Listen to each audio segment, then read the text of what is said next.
El bioarte es un arte que está relacionado con la vida. Bio quiere decir vida, o sea, es que todo aquello que de alguna u otra manera involucre algo viviente podríamos llamar que es bioarte. Yo trato de hacer una clasificación del bioarte en dos grandes ramas para ser más inclusivo, porque hay un bioarte que podemos llamar soft o algo más abarcativo, que es el bioarte que justamente trata sobre toda aquella obra que tenga algo vivo en su estructura. Eso nos permite entonces remontarnos en la historia del bioarte en Argentina a obras como el Fitotrón de Benedict, en donde tenemos plantas en lo que se estaría en una situación de cultivo hidropónico, o sea, sin tierra, con una alimentación externa, o sea, los nutrientes se los va dando a través de un sistema de agua donde se le van incorporando y las raíces son regadas por este sistema y las plantas se mantienen. Después hay otras obras donde también involucran elementos vivos como las papas que usó Víctor Gripo en esa obra en donde produce electricidad con ese conjunto de vegetales, y también podemos llamar eso que podría estar involucrado en lo que es esta rama del bioarte soft que permite ser mucho más abarcativo.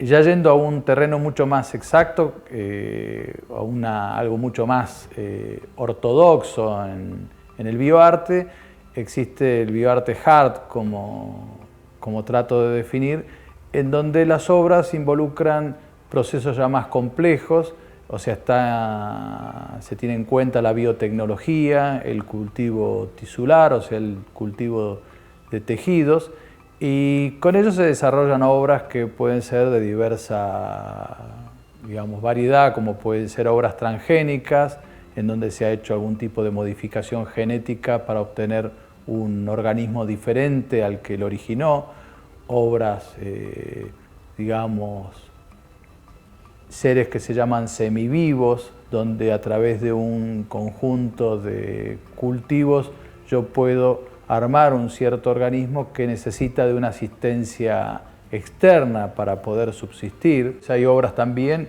que podemos denominar cyborgs, en donde también está la tecnología envuelta, puede ser un organismo vivo que con una intervención tecnológica puede desarrollar algún otro tipo de función. O podemos armar tantas disciplinas o categorizarlo en función de la cantidad de técnicas o tecnologías que haya disponibles. Pero básicamente está esa gran división, ¿no?, entre lo que es el soft y el hard. El soft no tiene una intervención así profunda, y lo que es el hard sí ya hay una intervención tecnológica profunda. Uno de los primeros en realizar obras así de tipo biotecnológica fue Eduardo Kac, y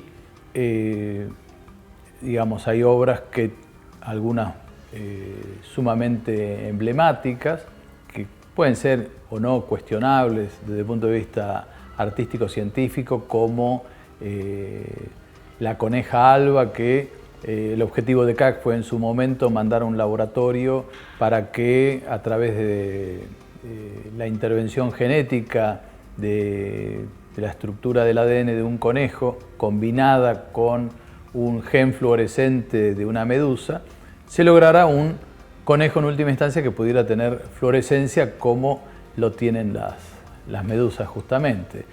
El tema es que, bueno, de esto devino en algunas cosas propias del arte, en donde circula una foto por internet de la coneja que está verde, lo cual en la realidad es imposible porque esa fluorescencia apenas es tenue y no se puede visualizar a luz del día, y ni siquiera con una luz normal, hay que utilizar luz ultravioleta. Esto es lo que hace, digamos, diferencia el arte de una actividad absolutamente científica. Y genera también toda una cuestión polémica en relación a esto, ¿no? Hay aspectos relacionados con la ética, que podemos denominar la bioética, que regulan o por lo menos pretenden que uno tome conciencia cuando está utilizando seres vivos para experimentación. Y si tenemos estas cuestiones para experimentación desde el punto de vista científico, imaginémonos que para su utilización en el arte le va a caber una cuestión ética probablemente mayor, por lo menos en la conciencia general. Yo diría que tampoco deberíamos hacer mucha diferencia entre ciencia y arte porque no hay una gran división y probablemente alguna inquietud artística pueda devenir en algún beneficio científico o ser el disparador para algún investigador. Y viceversa, nosotros podemos utilizar cualquier desarrollo científico, tecnológico como herramienta de expresión artística. El asunto es que estas cuestiones de bioética antes no se planteaban.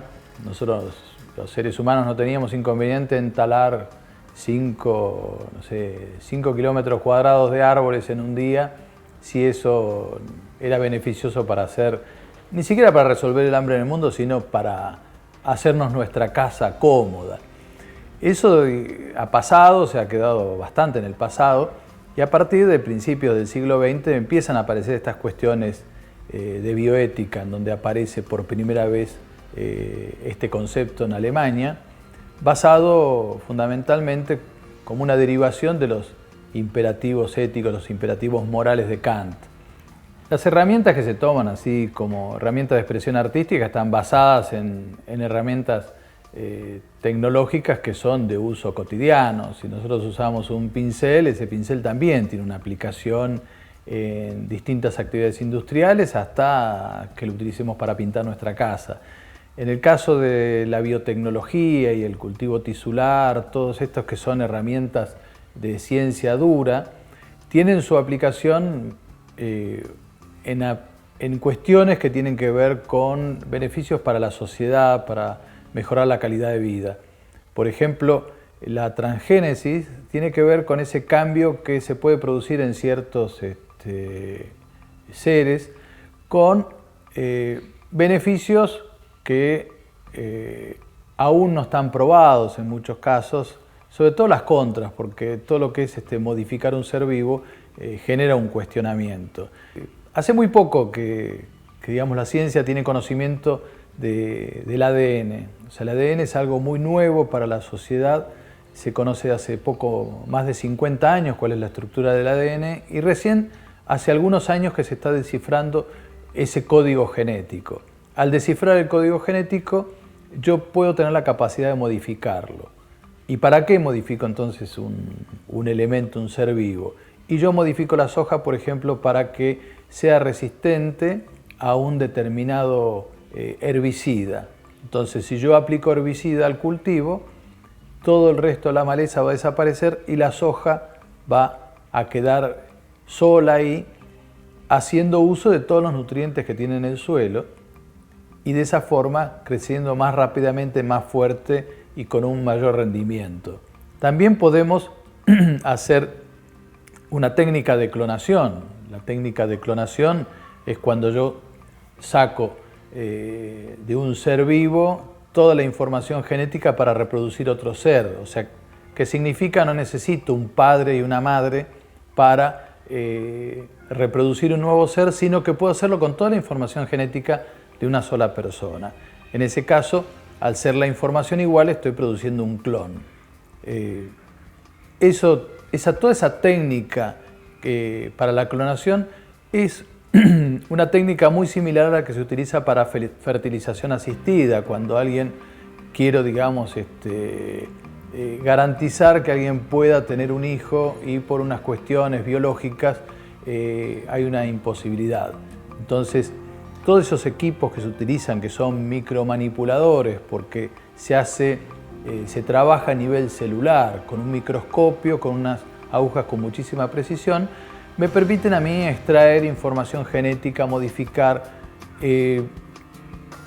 fertilizar un óvulo con determinados espermatozoides. Todo ese tipo de manipulación que yo hago a nivel científico, lo puedo aplicar también a nivel artístico. O sea que esas herramientas están disponibles también para el arte.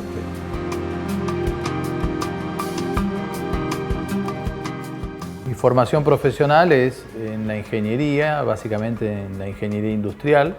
Después he tenido otro tipo de especializaciones en donde he trabajado bastante en electrónica, en todo lo que es tecnología de láser, en, digamos, especialidades como soldadura de acero inoxidable, aluminio, cosas que son bastante específicas. Pero yo creo que nunca dejé la parte artística, o sea, fui artesano, trabajé cuero, metal, distintos elementos que me permitieron a mí valerme muy al principio de mi carrera laboral. Y bueno, después me recibí de ingeniero hace muchos años y trabajé como ingeniero. Las actividades, yo creo que familiares, me llevaron también a especializarme en esa carrera, hasta que, bueno, llegó un momento, siempre me gustó la parte de diseño, hice mucho diseño industrial para mis propias cosas que pude producir, hasta que llegó un momento que dije, bueno, ahora puedo dedicarme con mucho más tiempo y mucha más pasión a la parte artística, y todas estas herramientas que yo tenía disponibles, de alguna u otra forma las aplico continuamente en la obra que realizo. Hace muchos años también que incorporé el tema ambiental a mis actividades, ya sean actividades de divulgación, en actividades inclusive de educación, y eso se refleja en muchas de las obras que yo estoy realizando. O sea, tengo un fuerte componente de obras digamos, una cantidad importante de obras en donde su componente fundamental o principal es el componente ambiental, o tienen un objetivo. Sunflower, que es una obra que tiene como objetivo generar conciencia sobre el cambio climático.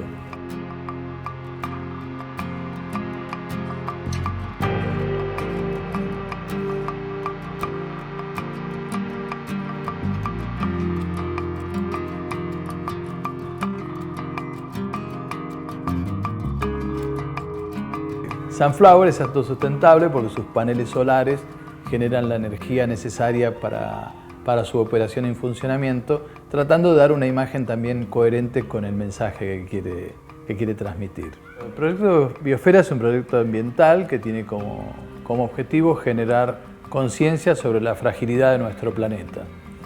Para ello, digamos, lo que hago es tomar un ecosistema natural, o sea, fundamentalmente, si es posible, un ecosistema acuático. Busco un lugar donde, digamos, el que me parezca a mí más o menos adecuado, que tenga plantas flotantes y con esa expectativa de que haya mucha biodiversidad. Y con la propia agua del lugar lo coloco en una esfera, ese ecosistema, y la sello totalmente. Y a partir de ahí, eso empieza a generar para aquel que la ve una serie de preguntas que tienen que ver sobre todo con de dónde va a salir el oxígeno para que se pueda mantener todo eso que está ahí adentro.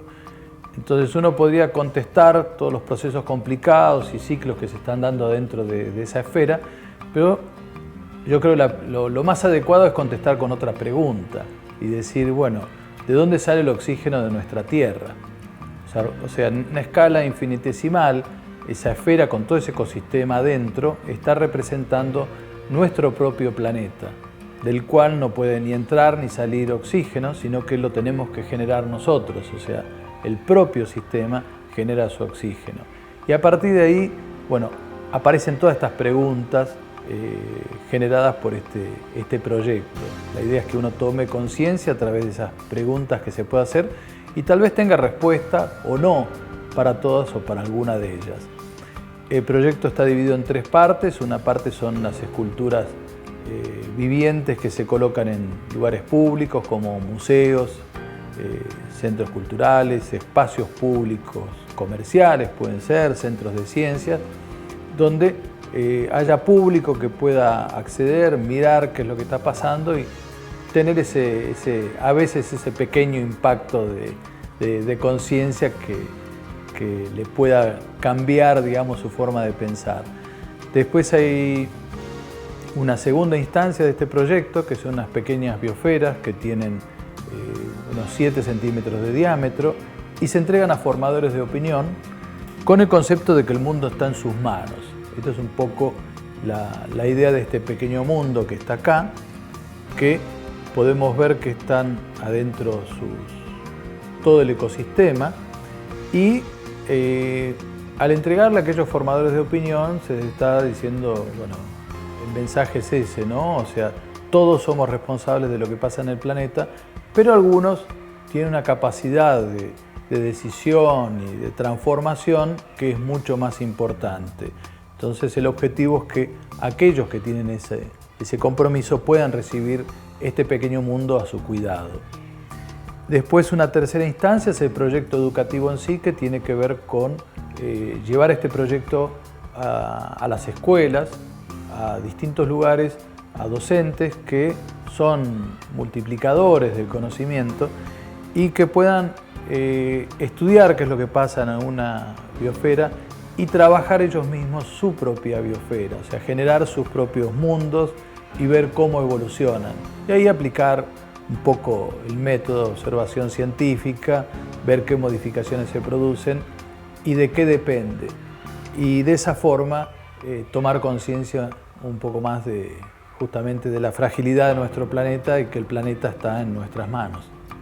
Bueno, como una obra de lo que podríamos denominar bioarte hard o ortodoxo a ultranza, está la obra que se llama Inmortalidad, que tiene que ver con el cultivo de células del corazón para producir un organismo semivivo que tiene la cualidad de, mientras esté asistido mecánicamente, de latir en forma indefinida. Este es un proyecto que ya lleva 2 años, se está desarrollando en el laboratorio argentino de bioarte que está en la Universidad Maimónides. Estos laboratorios de bioarte son muy nuevos, este es el primero en Latinoamérica. Este año se están cumpliendo 10 años del laboratorio de Simbiótica en Australia, que es el primer laboratorio de bioarte en el mundo. Y como ya comentaba, ese laboratorio trabaja en temas muy específicos de biotecnología y cultivo tisular para obras artísticas. Entonces, volviendo a Inmortalidad, es una obra que se generó hace 2 años, o sea, se empezó hace 2 años y se empezó a trabajar con células del corazón que se importaron de Estados Unidos, que en su información genética no tienen la cláusula del envejecimiento, por así decirlo, o sea que cada vez que se renuevan, cada vez que se multiplican, tienen edad biológica 0, lo cual las hace con características inmortales. Bueno, después de trabajar mucho con estas células, se hizo el cultivo, no se logró que latieran, porque el objetivo es que todo este conjunto pueda latir como un corazón, y se empezó a trabajar con unas células que son de vizcacha, que es un animal que tiene la cualidad de ovular durante toda su vida, o sea que tiene una relación con la fertilidad muy importante. Y con estas células en estos momentos se ha logrado un cultivo de tejidos que está latiendo, o sea que sería la fase 2 del proyecto Inmortalidad, porque la fase 1 se presentó en el Centro Cultural Recoleta con una muestra de tejido y una proyección de ese tejido que era tomado con un microscopio, con una cámara de televisión, microscopio y una cámara de televisión pequeña en su ocular, permitían que nosotros pudiéramos acceder a esas imágenes. El objetivo en esta fase 2, donde las células ya están latiendo, es que nosotros podamos de alguna forma interaccionar con ese conjunto celular, o sea que reaccione ante nuestra presencia, aumente las pulsaciones y nos devuelva ese aumento de latidos y de actividad en alguna forma multimedial, ya sea a través de luz y sonido, y sea la forma en que esa cosa o ese organismo semivivo pueda de alguna forma comunicarse con nosotros.